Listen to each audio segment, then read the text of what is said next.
कदमों में भी थकान थी, घर भी करीब था, पर क्या करें कि अब के सफ़र ही अजीब था।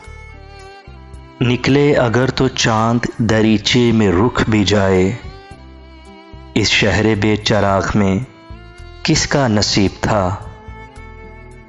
आंधी ने उन रुतों को भी बेकार कर दिया, जिनका कभी हमासा परिंदा नसीब था।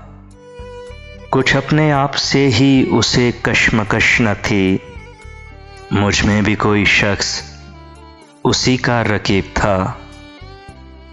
पूछा किसी ने मोल तो हैरान रह गया, अपनी निगाह में कोई कितना गरीब था।